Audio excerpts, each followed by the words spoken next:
Very silly, yeah. Very silly.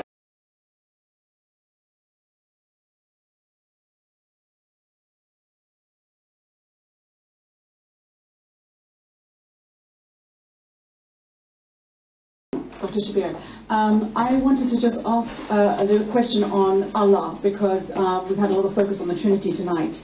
And Allah, when I read the Quran, comes across to me as a very simplistic God, and a God that would be easy to understand because it's made up from a human mind. That's the conclusion I've had as I've read the Quran. In comparison to the Trinity, that seems to come from a divine mind, because it is complex, and yet it's tangible.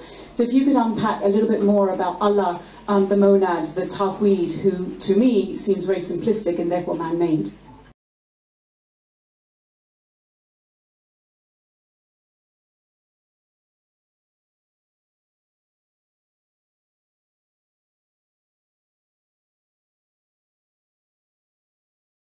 Yeah, I want an answer. I want an answer. Thank you for that question. Contrary to Tawheed being simplistic, it is actually simple and clear. And Tawheed is what comes out not simply from a human mind, but this is the ultimate result of philosophical discussions between Muslims, Christians, and Jews in the Middle Ages.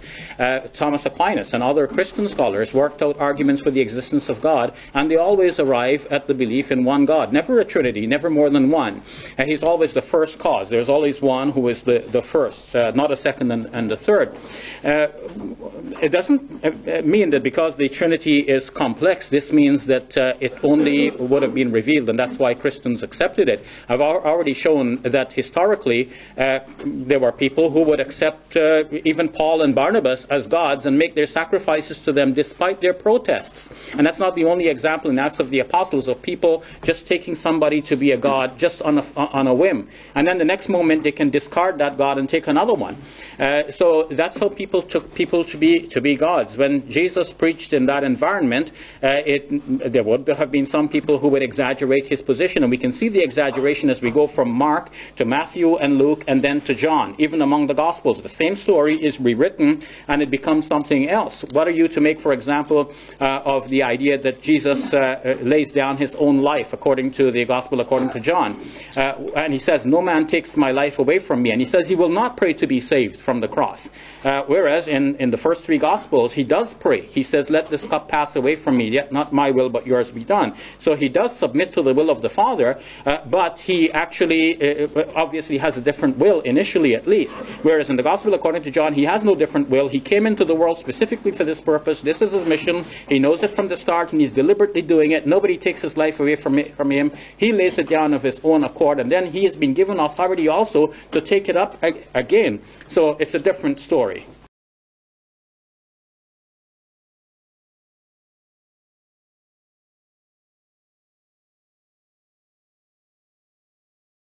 I think if we took if we gave a test to the majority of evangelicals coming out of church this coming Sunday morning on the doctrine of the Trinity, less than half would pass. In fact, I would say we'd have a 75% failure rate.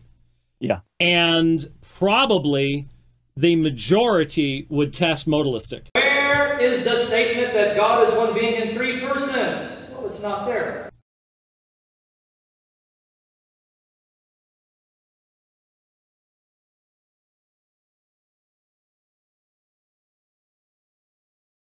And I would agree with Tovia that if you approach this question simply on the basis of the Hebrew Bible, or what we would call the Old Testament, one wouldn't come to believe that God is a Trinity. And I would agree with Tovia that if you approach this question simply on the basis of the Hebrew Bible, or what we would call the Old Testament, one wouldn't come to believe that God is a Trinity.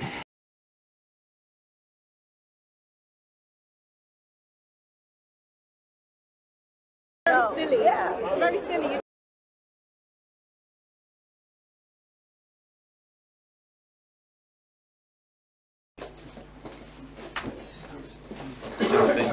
Jonathan just has 30 seconds left.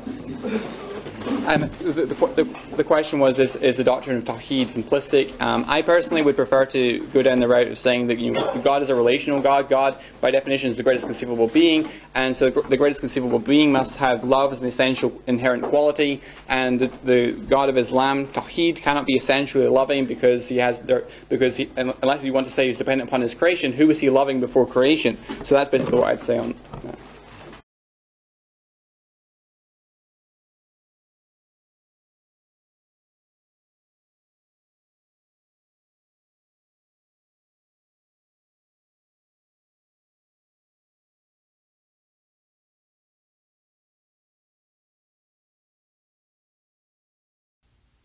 What the argument's trying to show is that if you suppose that there is a perfect single self, that's impossible.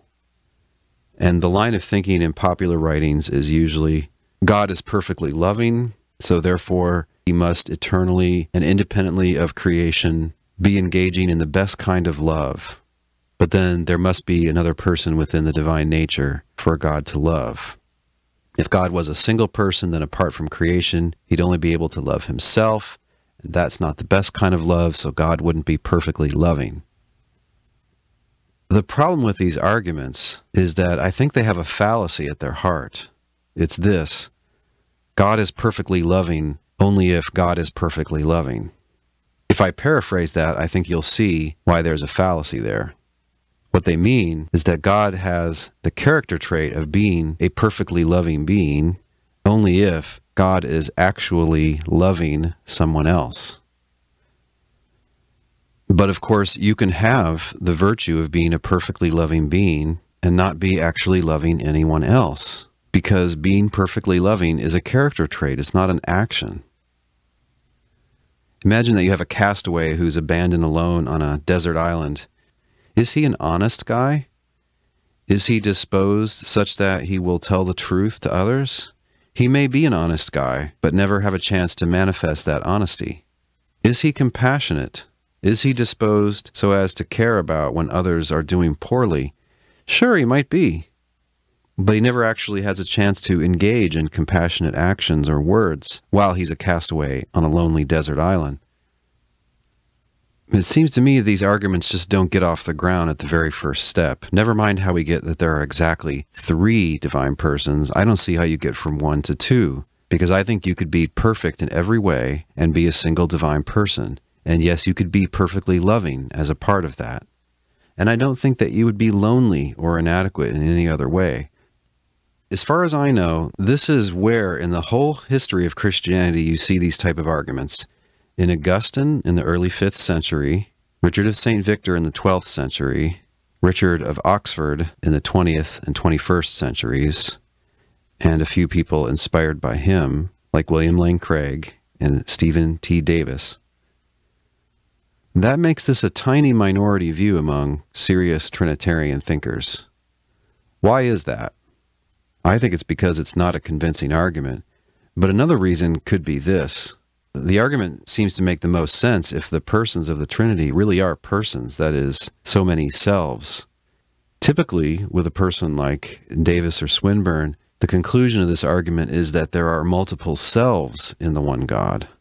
If you're a one-self Trinitarian, or if you're the type of Trinitarian who doesn't think that we can to any extent understand how the one God is, and so you just refuse to think of selves there, whether 1 or 3, if you're one of those kinds of Trinitarians, you're not going to like these arguments because they have an unwelcome conclusion. Their conclusion is, in your view, a wrong-headed way of understanding the standard Trinitarian language. There are other dubious proofs. Sometimes people will riff on some of Augustine's many analogies. Father's like a soul, the Son's like his mind, the Spirit is his love for himself, things like that. Then people tend to ignore that Augustine thinks that these are all bad analogies. He tries them all out, kind of plays around with them, and then really kind of abandons them. He doesn't think that they're helpful in the end, at least not individually. We know that the doctrine of the Trinity took a couple of hundred years to develop.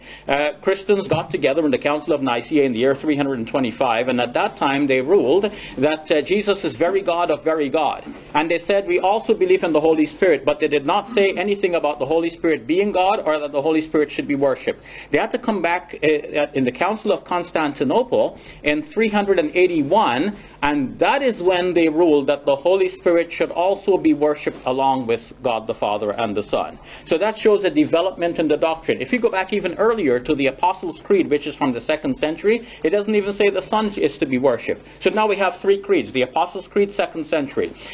Council of Nicaea, early 4th century. Council of Constantinople, late 4th century. So if you see the development, only one God here. Apostles' Creed, 2nd century. Only the Father is God. Second of these we have in the Council of Nicaea, early 4th century. Now the Son is also God. Now we have 2. Later in that century, Constantinople, now the Holy Spirit is also God. Now we have 3. So it goes from 1 to 2 to 3. It goes from Unitarian to Binitarian to Trinitarian. And still, I say Trinitarian with some qualification, because the idea that how these 3 can still be one, that this took more time to be worked out. That does not mean that some of the earlier church fathers did not have some inkling of this. Yes, there is development. I've shown that this development started even with the Gospel according to John, and even before the Gospel according to